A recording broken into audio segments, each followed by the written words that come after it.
Alright, so I'm going to be beginning a series here, a really small one. Basically, I'm going to build a map, and I'm going to walk you through how I built it, and I'm going to try to just show you what I do.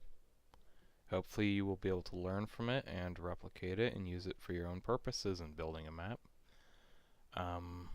So to start, I'm going to just create a new map, File, New. It'll load a quad view. I'm not going to go over these controls here on the side or what all this stuff means. You can find all that information in other tutorials that already exist. So yeah, I don't really have much of an idea as to what I want my map to be, so what I usually do is I just fiddle around until an idea strikes me. So I'm just going to start by drawing this square here. I usually start with a square. I think I want to make a survival map. Yeah, I think I'm going to make a survival map. What it is, I'm not exactly sure. I think I want dinosaurs. So, let me pull out one of my dinosaur models just for scaling reference. Because I like dinosaurs and I haven't used them yet. Let's see. I have several dinosaur models. I have that one, and I have a better one. I have this one. Courtesy of Pirate Cat, of course. This is not my model. This is from Primal Carnage. And good old guy in Gary's mod decided to port the model to make an NPC, and I have decided to port the model for the usage in maps.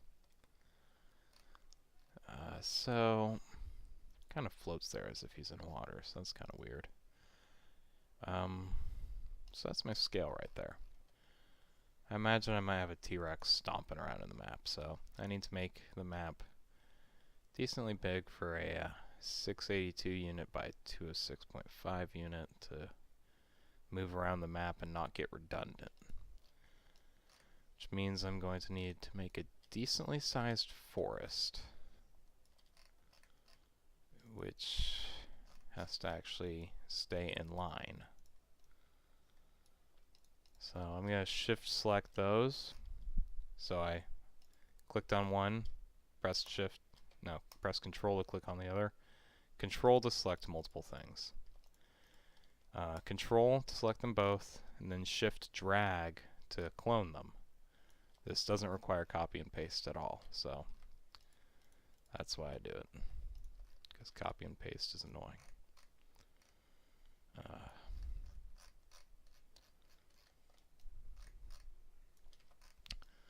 So I just like to make nice square maps. So it's a 4096 map. So that's actually really not bad. It's a pretty large map. Would definitely involve using a lot of props. So now I'm going to select a basic grass texture since it's going to be a forest, I'm guessing. This little thing down here, _cheap, means that it's not going to have any sprites. Low density means it's going to have very few sprites, and nothing next to it means it'll have the normal amount. I'm going to go with the normal amount because it really helps with filling up an area. You want to make sure when you have a sprite texture that A, when you create a displacement, you only make it on the top, and B, that every side that isn't viewable has the no draw texture. That does two things. One, it keeps sprites from appearing down below here and clogging up the game. And two, it makes it so that the game has to render less when you compile. So if you have long loading times, it's a good tip. So right now I'm going to select all these, and I'm going to do a power of 3 displacement. And you can see how that added little sprites, and some of them are floating. I forget exactly the way to fix that, but I know there's an archive somewhere Tells you how. I'm going to search for it right now. So L4D2 grass. Let's see, what is it? I'm going to go with sprite. Fix. Detail props. Because it's a detail prop. Hopefully they'll have it here. Or I'll recognize it when I see it. I'm not sure.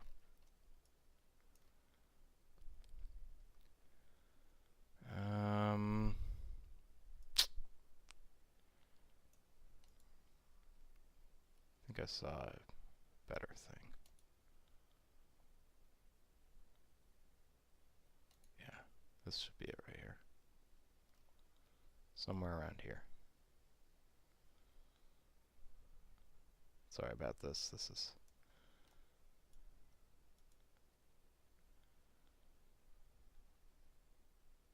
Yep, right here. This is exactly how you fix it. Change it from... I'll link this page, but basically you have to go to the map properties and under the detail material file, change it from detail/detail sprites to detail/rural detail sprites. That keeps the grass from floating off in a misaligned, annoying way. So I'm going to do that right here. Map properties. Go down to here. Detail/detail sprites. Change that to detail/rural detail sprites. While we're here, I'm going to change the time of day to evening. World is cold. And I mean, this isn't gonna really affect anything, so I'll just put yes. Level fade in for survival maps. This is good. It makes it so that it does the slow black fade in. So always put yes. And everything else should be fine for now. We'll be changing the skybox later. So now I'm going to X out of this. And I'm going to go back to my no draw texture. No draw. And I'm going to draw a box around my map. Start here. Go all the way up to here. And a good height for maps is around, I'm going to go with 2000. Since this isn't some giant cityscape, I don't need towering skyscrapers. But since it is a forest, I do need plenty of height for tall trees and hills with trees on them. Or any kind of rock or mountain I might want in the distance. So I like to give myself room. It's also, it's a little more than triple the height of the T-Rex, so that gives him room too. It's actually probably a lot more than triple the height. 268, yeah, it's a little less than 10 times the height of the T-Rex, so that's plenty of room. You need one on the underside to keep it from leaking down below. Basically, your displacement will not stop a leak. So right now, it just goes right out into the void. It's as if this wasn't here at all. So it's as if you had a giant hole, so you got to put something there. For this bottom one, I usually put the black tool. The tools black, yeah. And then we need one on the top. Just going to clone that up here, because I don't feel like redrawing the box. And now for all this surrounding stuff, we got to put on this skybox material. This material basically allows you to view the 3D skybox, and it will change this. This is not how it will appear in game. It will change to whatever you set your sky texture to. By default, your sky texture is Sky L4D Rural 02. So now that we have this really basic box, pretty much, we can get a better idea of what we want. I'm going to delete the T-Rex. I'm going to save as. I'll call this T-Rex Survival. So it's very clear to me what it is. Let's see. What do we want? Perhaps let's just start with a basic building in the center. Good place for players to rally around. We'll make it kind of like a ranger tower, if you get what I mean. Let's see, concrete is probably best for this, or at least for the lower floors. For the exterior concrete, we are going to want a texture that looks like it's been kind of out in the woods for a little bit, but that it hasn't entirely deteriorated. I might try this one. Let's see how this looks. It's got to go to center. I'll draw a little wall here. 592 units long to start. And about 24 units wide is usually decent. We want to make it 128 units tall. That way the texture is 1-to-1 with the size and height. Looks decent. Kind of blends nicely with the grass. As you can see, the grass just transitions to the wall. I might use this for all the walls on the outside. On the inside, I'll use different ones. So I'm going to start dragging this around. 24 units wide is, I believe, what we choose. Yes, it was.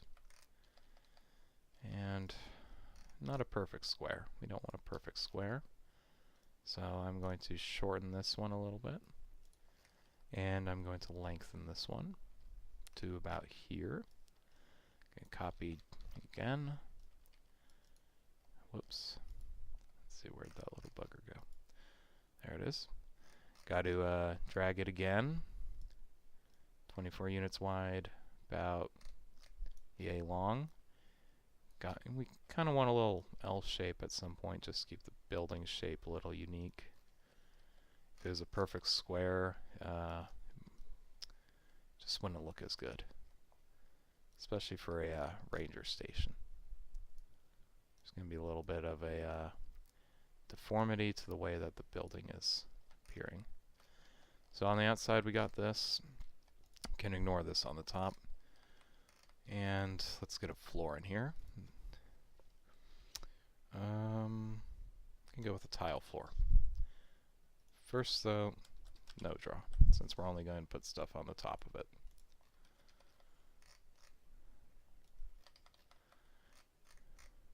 So, gonna just match this up along there and along there. Drag this down a bit so that it's floor elevation, about 4 units tall. Doesn't make that big of a bump when you walk inside. Not sure where I want to put the door. I'll figure that out soon.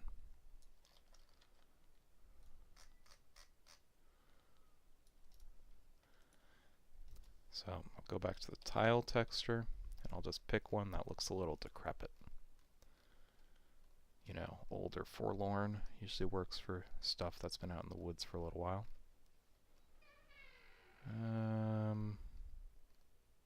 Go with, see how that looks. No, that's a little better. So now we need an interior wall that matches the floor. So I'll get a plaster texture.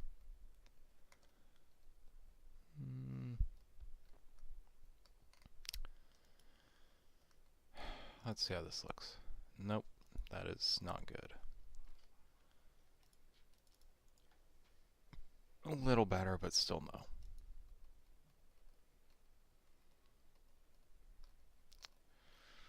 Want to avoid using custom textures as much as I can, just because that's less to pack.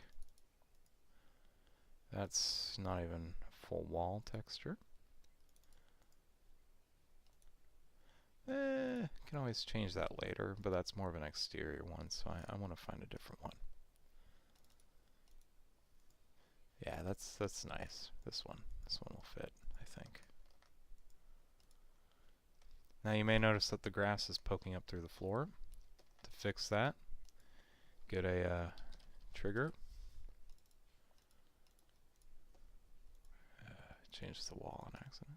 Get a trigger, copy your floor, raise it up a little bit, bring it down a little bit through the floor, raise it up a little more, and apply texture. So this will apply the trigger texture to what was once your floor. It goes a little below the displacement and a little above the displacement. And we make it a little bigger so it goes through the wall a little bit. Don't want it causing any issues. What this is going to do is we're going to use this to block the detail sprites from poking up through the floor. And a little bit of overlap isn't the worst thing in the world with this. Bring that up there. Select them both, Control T, detail, blocker, func_detail_blocker. This should be on by default. Let's give it a name, Ranger Station Detail Blocker. So I named that just because. And we can also add this to a viz group. So just double click that viz group, edit groups, new group, and let's make this detail blocker. And then check it off. That's how you make a custom viz group. The reason we did that is because if we're, say, trying to do something down here, we're trying to click on stuff on the floor, you don't want to select this. So if you're doing that, you can just click that, and it will hide it. You can click this again, on and off. When you compile, if it's off, you want to turn it on, or it will compile without it. So make sure everything is checked when you do a compile. And that's going to be about it for this segment. I'll continue more in the next one. Just go to part 2, and we will continue.